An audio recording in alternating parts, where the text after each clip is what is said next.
Hello everyone, welcome to Rise and Sky Immigration. This is Vanshika Tilwani. I am a regulated Canadian immigration consultant और आज हम discuss कर रहे हैं कि कैसे वर्क परमिट होल्डर जो कि PGWP वर्क परमिट पे है वो अपना स्टे एक्सटेंड कर सकता है विद इन कैनेडा। तो हम बैकग्राउंड से लेंगे। PGWP क्या है? पोस्ट ग्रेजुएशन वर्क परमिट एक लाइफ टाइम अपॉर्चुनिटी है जो किसी भी कैंडिडेट को मिलती है। अगर कैंडिडेट कनाडा में स्टडी करता है तो उसको पोस्ट ग्रेजुएशन वर्क परमिट का ऑप्शन मिलता है। लेकिन बहुत सारे ऐसे कैंडिडेट हैं जो पोस्ट ग्रेजुएशन वर्क परमिट को सीरियसली नहीं लेते और जो एक्सपीरियंस है, जो रिक्वायर्ड एक्सपीरियंस है वो गेन नहीं कर पाते, जिस रीज़न से वो पीआर के लिए एलिजिबल नहीं हो पाते। तो अगर मैं बात करूं ओंटारियो प्रोविंस की, सबसे ज़्यादा कॉलेजेस हमारे ओंटारियो में हैं। स्टूडेंट भी ज़्यादा प्रेफर करते हैं कि वो ओंटारियो में ही आए। तो ओंटारियो प्रोविंस में आने का सबसे जो बेनिफिट है वो ये है कि आई वुड से कि जो डीमेरिट है वो ये है कि पीआर की अपॉर्चुनिटीज़ बहुत कम है ओंटारियो में।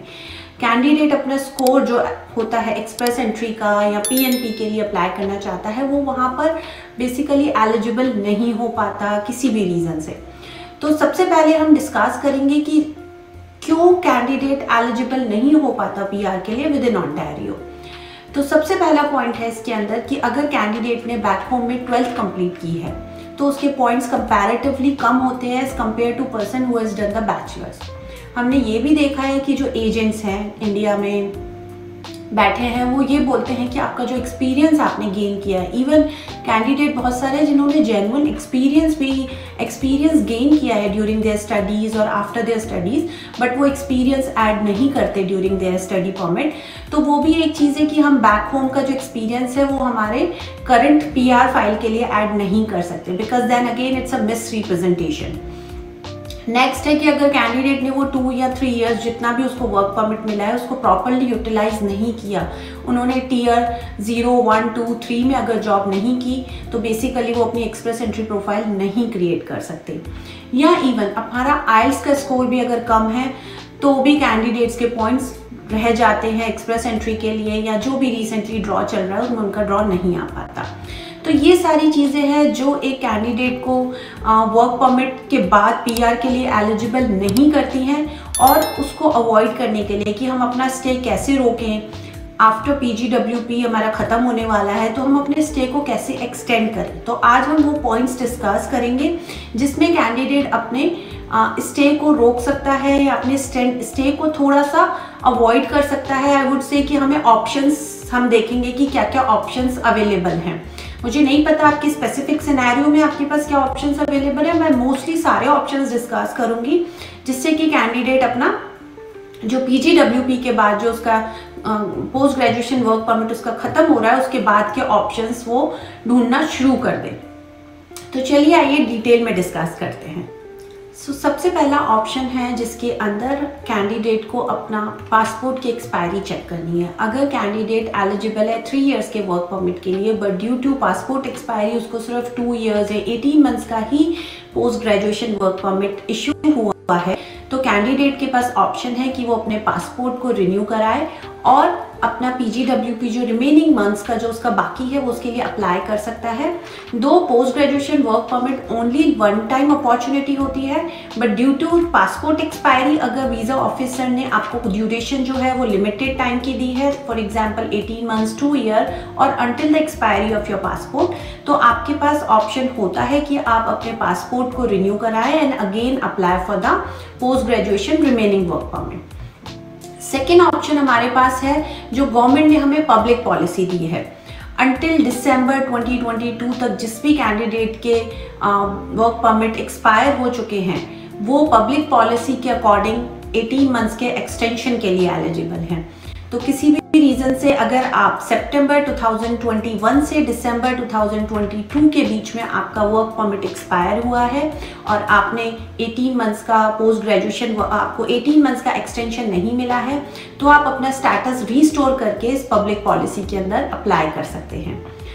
थर्ड ऑप्शन आपके पास है कि आप LMIA किसी भी एम्प्लॉयर से रिक्वेस्ट करें कि वो आपको LMIA दे। सो LMIA बेस्ड वर्क परमिट के लिए आप अप्लाई कर सकते हैं, which is again a close work permit, but based on that आपका एक्सटेंशन जो स्टे है वो रुक जाएगा और आप with in Canada close work permit पे काम कर सकते हैं और अपने PR के लिए भी एलिजिबल हो सकते हैं।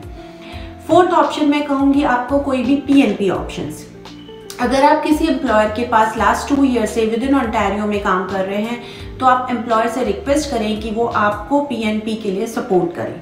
इसमें एम्प्लॉयर के डॉक्यूमेंटेशन की रिक्वायरमेंट होती है, लेकिन आप बेसिकली एनी नॉक कोड आपने 2 इयर्स ऑन्टारियो में काम किया है और एम्प्लॉयर सपोर्ट के थ्रू आप एक्सप्रेशन ऑफ इंटरेस्ट क्रिएट कर सकते हैं विद इन OINP। तो आपके पास OINP का ऑप्शन है। अदरवाइज आपके पास एक्सप्रेस एंट्री लिंक्ड PNP का ऑप्शन है। सपोज फॉर एग्जांपल आप इन डिमांड ऑक्यूपेशंस में काम कर रहे हैं, स्किल ट्रेड में काम कर रहे हैं, तो आपके पास ऑप्शन है कि आप अपना एक्सप्रेस एंट्री प्रोफाइल क्रिएट करें और उन पर्टिकुलर ITA के लिए वेट करें। नेक्स्ट ऑप्शन हमारे पास है कि हम अपने वर्क परमिट को जो हमारा एक्सपायर होने वाला है उसके रहते रहते हम विजिटर के लिए अप्लाई कर दें।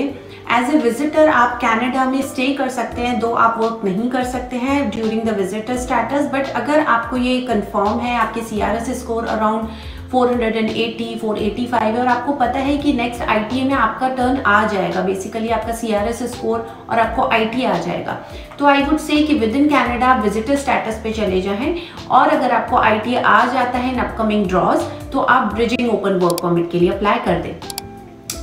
इसके अलावा आपके पास जो ऑप्शन है वो बहुत सारे, अगर आपने ओंटारियो में किसी भी प्रोविंस में एक्सपीरियंस गेन किया है तो ऐसे बहुत सारे प्रोविंसेस हैं जो आपको ऑप्शंस देते हैं कि आप वहाँ पर अगर जॉब ऑफर या 1 साल और वहाँ पे काम कर लेते हैं तो पर्टिकुलर प्रोविंस में आपको PNP ऑप्शंस मिल जाते हैं।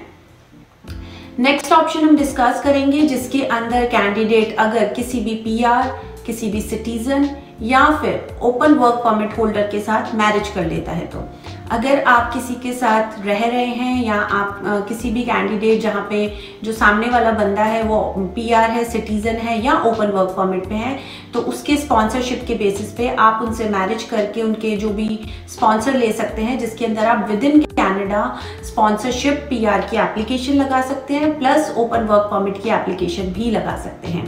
तो आपके पास दोनों ऑप्शन होंगे, PR प्लस वर्क परमिट का। अगर आपका जो स्पाउस है वो बेसिकली ओपन वर्क परमिट पे है या स्टडी वर्क परमिट पे है तो उसके बेसिस पे आप अपना ओपन वर्क परमिट लगा सकते हैं after marriage. Last but not least आपके पास RINP और AIP ऑप्शंस हैं। इसमें यूजुअली आपको एम्प्लॉयर सपोर्ट चाहिए होता है। AIP यूजुअली 4 ऐसे प्रोविंसेस हैं जिनसे मिलकर बनती है, अटलांटिक इमिग्रेशन पायलट प्रोग्राम हम इसे बोलते हैं। RINP हमारा होता है जो अप्रॉक्स 11 रीजन्स को मिला के बनाती है, जिसका नाम फुल फॉर्म है rural northern immigration pilot programme.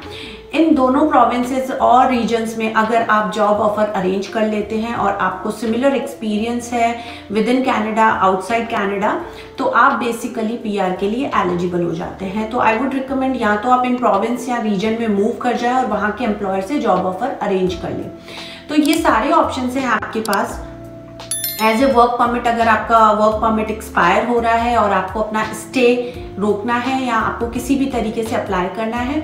इसके अलावा लास्ट एक और ऑप्शन मैंने जो बताना भूल गई हूँ, अगर आपके पॉइंट्स कहीं पर भी आपको लगता है कि 440 पे या 430 पे स्टक हो रहे हैं और आपको ITA नहीं आ रहा है, आप एम्प्लॉयर से 50 पॉइंट्स की LMIA अरेंज कर सकते हैं। It's just the LMIA arrange करने के बाद जो जॉब ऑफर होता है, जब आप अरेंज कर लेते हैं तो आपके जो एक्सप्रेस एंट्री के पॉइंट्स हैं वो बूस्ट अप हो जाते हैं और आपको IT आने का चांसेस ज़्यादा हो जाता है। जो भी नेक्स्ट ड्रॉ होगा उसमें आपको बेसिकली आपको IT आ जाएगा। जैसे ही वो IT अगर आपको आ जाता है तो आप again based on that IT अपना work permit, bridging work permit again apply कर सकते हैं।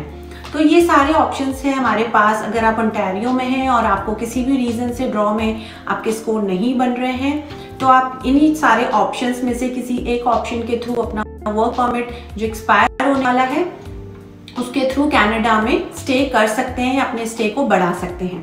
एक last tip for all the candidate जो कनाडा में हैं, जिनका CRS स्कोर 320 340 पे है, आप एटलीस्ट अपना एक्सप्रेस एंट्री प्रोफाइल क्रिएट करके रखें, बिकॉज वी नेवर नो कब बिल C-19 जो हमारे मिनिस्टर ने लास्ट ईयर अनाउंस किया था, जिसके अकॉर्डिंग ग्रुपिंग के अकॉर्डिंग कैंडिडेट को ड्रॉ आएंगे even with the lower CRS score. अगर आप उस ग्रुप में या उस पर्टिकुलर ऑक्यूपेशन में काम कर रहे हैं, आपको उस ऑक्यूपेशन का एक्सपीरियंस है, तो आपको इवन लोअर CRS स्कोर पर भी ड्रॉ ITA आ सकता है।